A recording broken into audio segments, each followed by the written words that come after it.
Hello students, welcome back to the channel. तो आज की वीडियो में हम पढ़ने वाले हैं class 12 pol science second book chapter number 1, जिसका नाम है राष्ट्र निर्माण की चुनौतियां। तो आज की इस वीडियो में हम इस चैप्टर को कवर करने वाले हैं और साथ ही साथ मैं आप लोगों को इस चैप्टर के नोट्स भी प्रोवाइड करने वाला हूँ।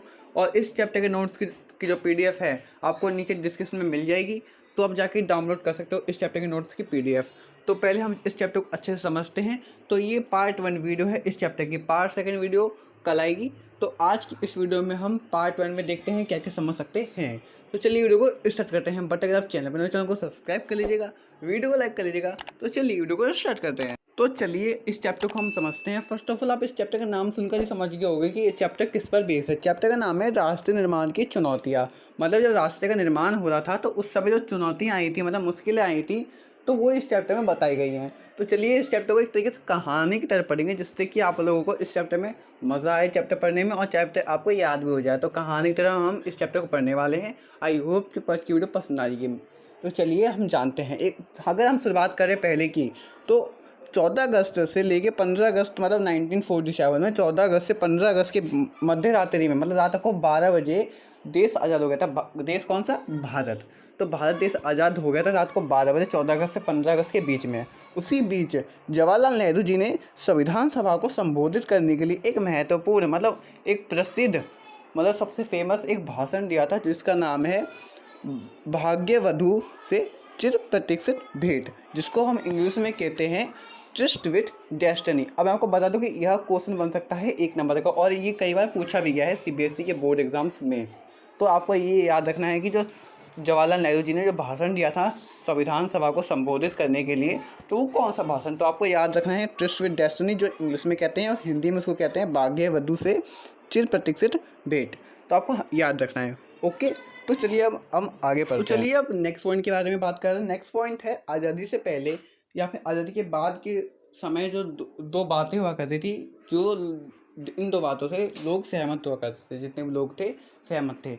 तो वो दो बातें कौन सी थी, ये क्वेश्चन में पूछा जा सकता है, तो आप अच्छे से याद रखेंगे। ओके, तो वो दो बातें कौन सी हैं? पहली बात तो ये है कि लोकतंत्र, मतलब जो हमारे देश में सरकार नहीं, शासन जो चलेगा वो लोकतांत्रिक सरकार के द्वारा चलाया जाएगा। और दूसरी बात यह थी कि जो हमारे देश में जो सरकार है वो सभी का भला करेगी, मतलब सभी लोगों के बारे में सोचेगी और उनका भला करेगी।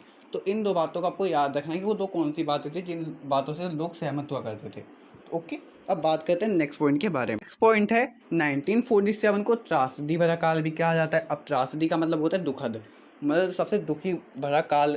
अब क्यों कहा जाता है? क्योंकि आपको पता है जब 1947 में हमारा इंडिया आज़ाद हुआ था, मतलब भारत आज़ाद हुआ था, तो इसमें इंडिया और पाकिस्तान के बंटवारे किए गए थे। अब बंटवारे करने के बाद काफ़ी लाखों लोग मारे भी गए थे। हिंसात्मक काल भी कहा जाता है इस काल को।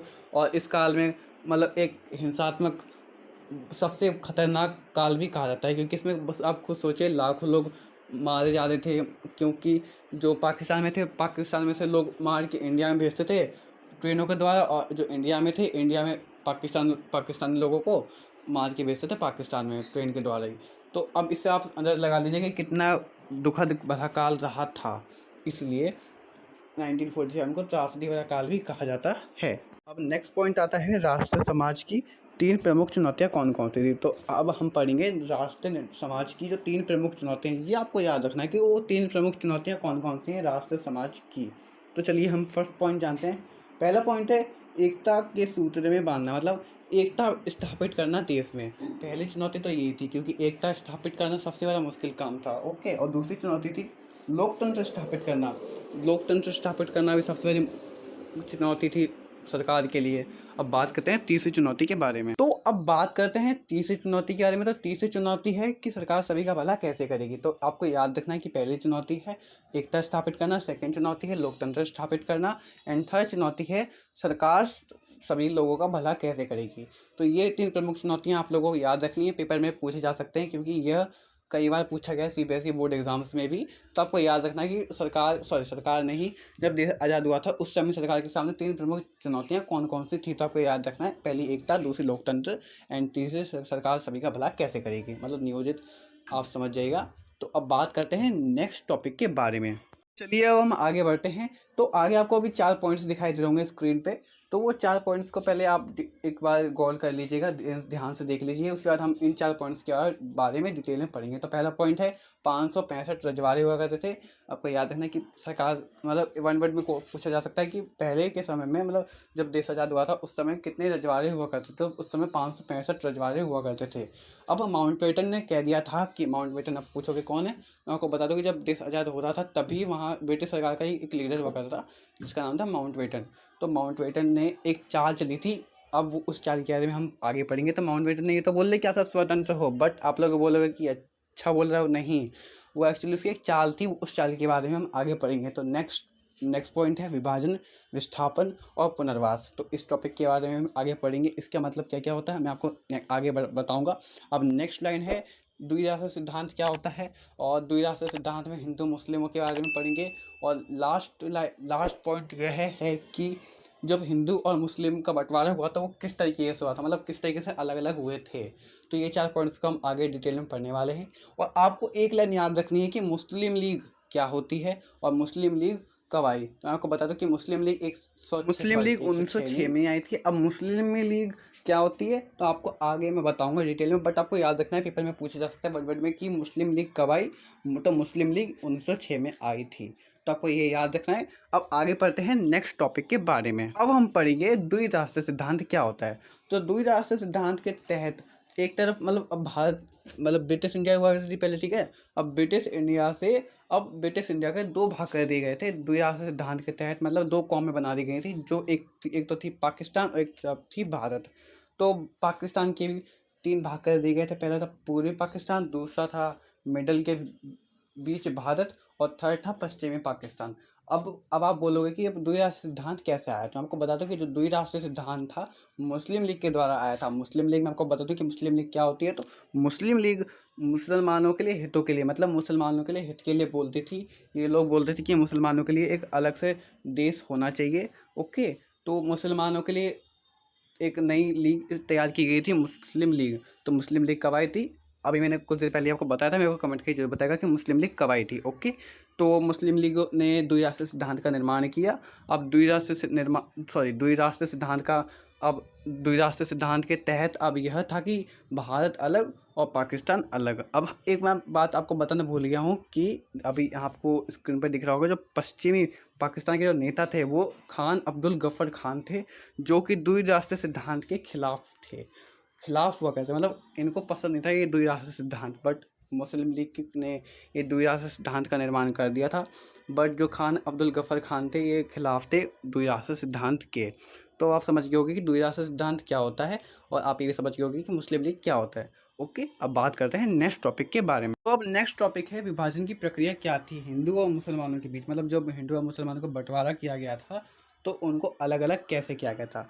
तो अब बात करेंगे हम, यही अब चर्चा करेंगे कि हिंदू और मुसलमानों को कैसे विभाजित किया गया था, मतलब कौन सी प्रक्रिया थी वो। तो वो बहुसंख्यक के आधार पर हिंदू और मुसलमानों को अलग किया गया था। आपको याद रखना है किसके आधार पर, बहुसंख्यक के आधार पर विभाजित किया गया था।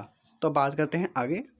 बात करेंगे कि वो 3 समस्याओं के बारे में जो विभाजित किए गए थे हिंदू और मुसलमानों को, तो उसमें 3 समस्याएं थी। तो वो 3 समस्याएं कौन कौन सी थी, उन 3 समस्याओं को जानने वाले हैं। तो पहली समस्या तो यह थी कि जो बहुसंख्यक मुसलमान थे, मतलब जो पूरे ब्रिटिश इंडिया में सिर्फ 2 ही ऐसे क्षेत्र थे जहाँ पर मुसलमानों की संख्या बहुसंख्यक थी। तो एक तो था पश्चिमी पाकिस्तान और एक था पूर्वी पाकिस्तान। तो अब इसमें एक समस्या यह आई थी, और दूसरी समस्या यह थी कि काफ़ी मुसलमान ऐसे थे, मतलब बहुसंख्यक मुसलमान कुछ ऐसे भी थे जो पाकिस्तान जाना नहीं चाहते थे, मतलब पाकिस्तान जाने के लिए तैयार नहीं थे। तो दूसरी समस्या तो यह थी। अब तीसरी समस्या के बारे में जानते हैं। वो तीसरी समस्या कौन सी थी, तो तीसरी समस्या यह थी बंगाल में गैर मुस्लिम ज़्यादा थे। ओके, गैर मुस्लिमों की जो संख्या थी ज़्यादा थी बंगाल में।